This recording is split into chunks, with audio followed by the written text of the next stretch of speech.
Welcome to WMLT News. I'm Sean Miser. And I'm Marilee McAuliffe. The February unemployment rate in West Virginia is the highest it has been in 6 years. According to Workforce West Virginia, last month's unemployment rate was 7.5%, a drastic jump from the 6.2% mark set in January. The 7.5% rate is the highest for the state since 2003. When it hit 7.2%, over 10,000 West Virginians lost their jobs in February, bringing the statewide total to nearly 59,000 people who are unemployed.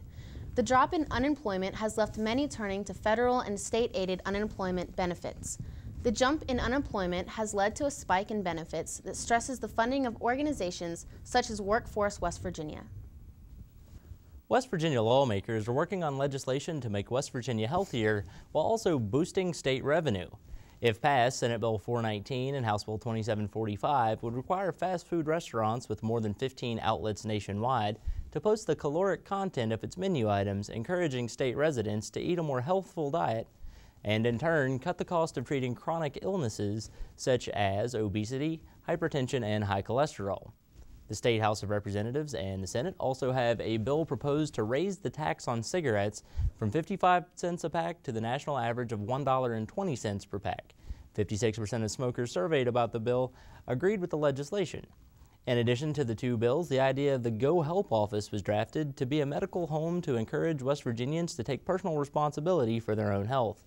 The acronym will stand for the Governor's Office on Health Enhancement Lifestyle Program, and the plan should encourage residents to form a relationship with their health care provider and look after their own health. Some students may have noticed a few subtractions from the Campus Beautiful, and it's a problem that is not only affecting Athens, but much of the state. David Burnside has more. Some trees around campus had to be cut down recently due to an infectious disease. Aldelgia, and it's a sap-sucking insect that is attacking the hemlock trees in the eastern part of the U.S. It's becoming very difficult to control because it spreads so rapidly. Trees that are infected have this flocked white appearance on them, and if you look close, you'll see the little insects moving. And I suspect that we will end up losing our hemlock coves, just like we lost most of the American chestnuts out of our forest. Jeff Shoemaker, Director of Physical Plant at Concord University, made the decision to remove the trees after an assessment from the West Virginia Department of Forestry. She identified certain trees that were either dead or needed to be come down or that were diseased.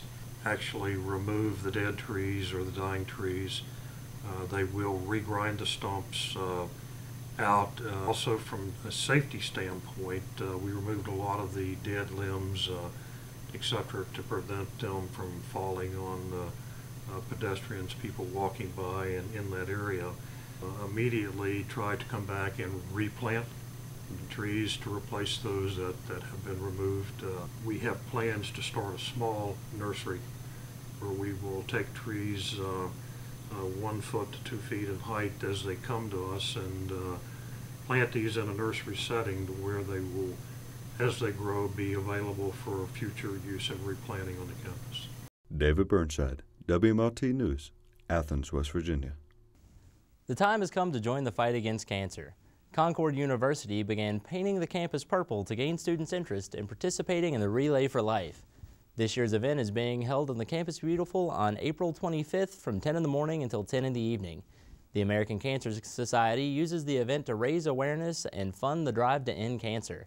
Concord has already raised nearly $700 so far. 9 teams have joined and 82 people will participate in the walking or running for the event to commemorate those who have lost their lives as well as those who battled or are battling cancer. Join the fight today. For more information, you may visit the event's website at relayforlife.org. While most students use their spring break to hit the beach or just relax at home, one group of Concord students spent their time helping the less fortunate. Brian Arnold has more. You've seen it on MTV.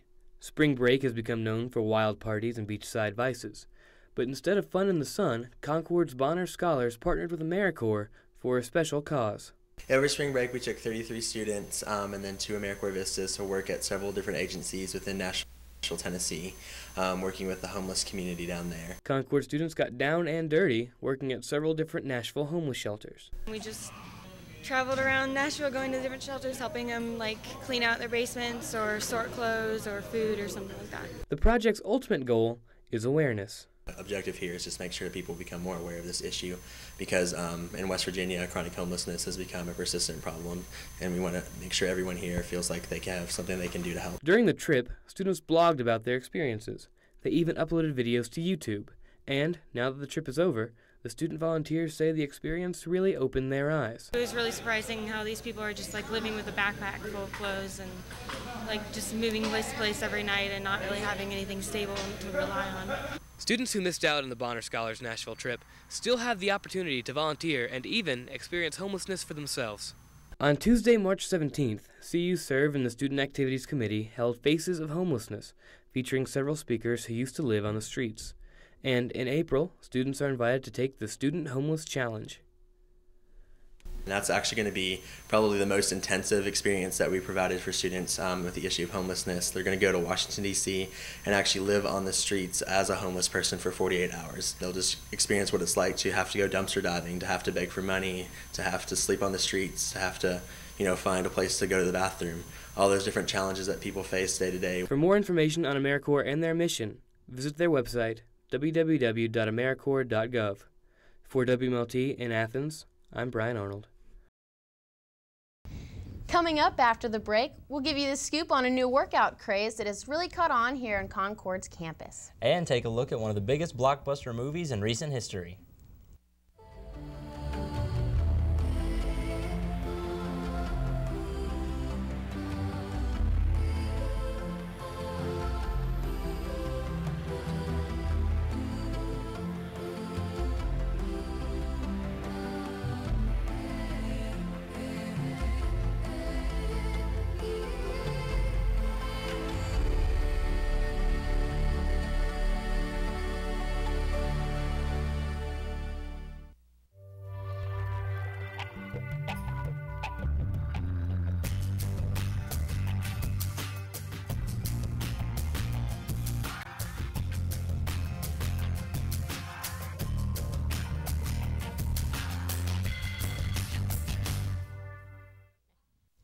And it's time again for this week's edition of the Concord Minute, presented by the Concordian, Concord's student newspaper.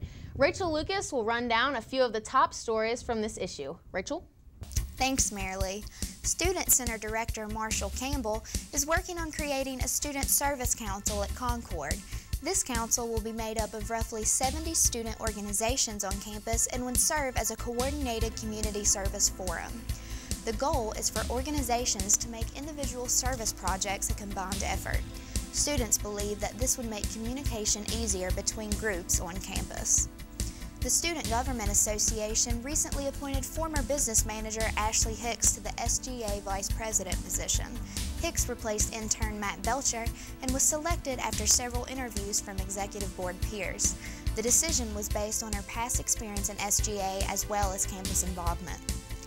Concord hosted its biannual graduation fair with over 180 potential graduates who attended.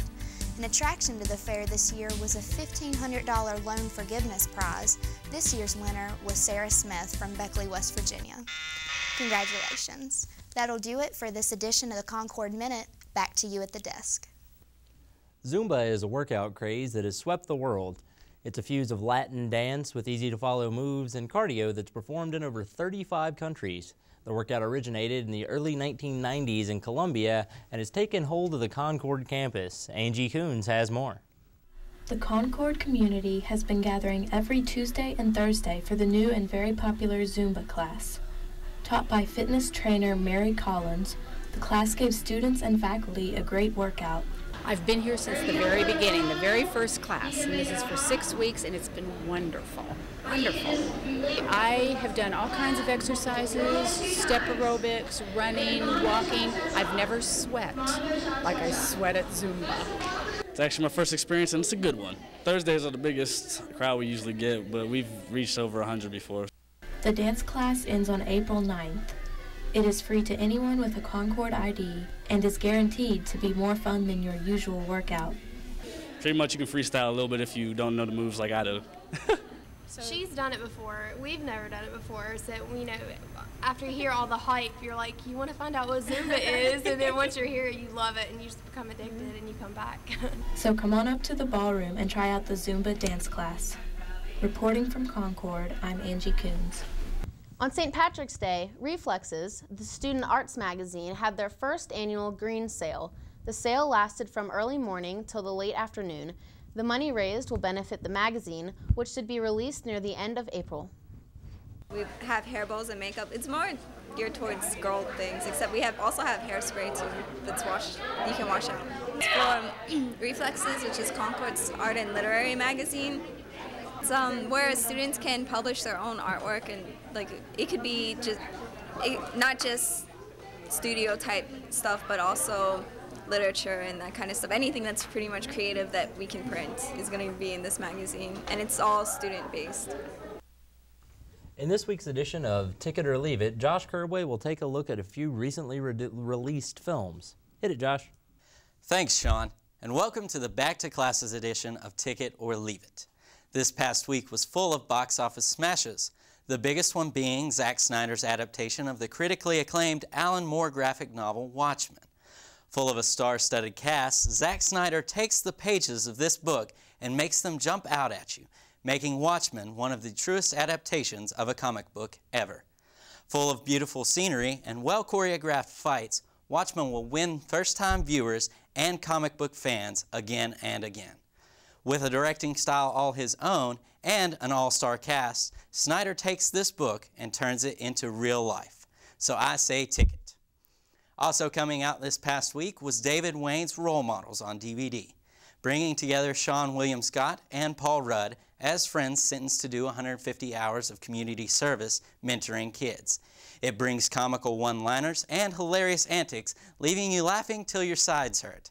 The DVD comes full of special features, including commentary from director-co-writer David Wayne, features on the set, deleted scenes, alternate takes, and bloopers. Although the movie is fun and comical, it may not be one you want to add to your collection anytime soon. Well, that's going to do it for this edition of Ticket or Leave It. Back to you guys. As Concord students return from spring break, it appears that spring is finally here. Student life around campus has really picked up as students are out and enjoying the end of winter. Winter's over, thank God it's over. And I had a nice run this morning, wore my shorts, felt great for it, legs didn't go numb in the cold weather again. You know, Sean, I'm pretty excited about spring. Yeah, there's a lot of things you can look forward to. Get a chance to get outside, exercise a little bit, just wear sandals. I'm thinking about trying Zumba out. Well, it seems like it's the craze that's catching on. That's going to do it for this week's edition of WMLT News. For Marilee McAuliffe and the rest of our news team, we'll see you back here in 3 weeks.